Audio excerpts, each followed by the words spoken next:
संडेला मस्त मम्मीला घेऊन बाहेर निघाले आणि पुढे काय झालं ते नक्की बघा. नमस्कार मंडळी. तर संध्याकाळी घेतले होते हे बदाम सोलायला.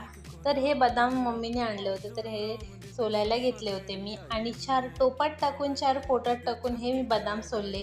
जरा आळस करत करत मी एवढे सारे बदाम सोलले आणि फायनली हा डब्बा मला वाटला पूर्ण भरेल, पण अर्धाच भरला. ठीक आहे. आणि त्याच्यानंतर मग मी सकाळी डीमार्टला गेले होते. तर डीमार्टवरून ही एक जाळी आणली होती, म्हणजेच की बास्केट टाईप होते लसूण ठेवण्यासाठी. आणि तोपर्यंत मी ब्लिंकेटवरनं मस्त असं दही मागवलं होतं, कारण मला एक रेसिपी बनवायची होती, त्याच्यासाठी मला दही पाहिजे होतं.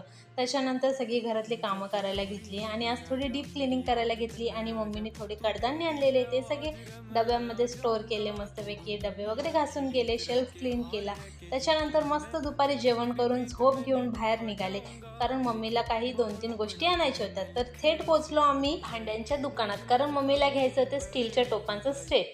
त्याच्यामुळे हा एक सेट बघितला, पण त्याच्यात थोडं डॅमेज होता. त्याच्यामुळे दुसरा एक सेट बघितला आणि तो घेतला. आणि हे आम्ही जर्मनच्या भांड्यांवरती घेतला, म्हणजे ते भांडे देऊन हे स्टीलचे नवीन घेतले. त्याच्यानंतर खूप तहान लागली होती आणि पाणी पिलं. त्याच्यानंतर हे बघा थ्रेडिंग करायला आले होते मी. थ्रेडिंग केल्याच्यानंतर पूर्ण असे माझे फोरहेड रेड झालं होतं. त्याच्यानंतर घरी आले, मस्तपैकी असा थंडगार असा रिअलचा ज्यूस पिला.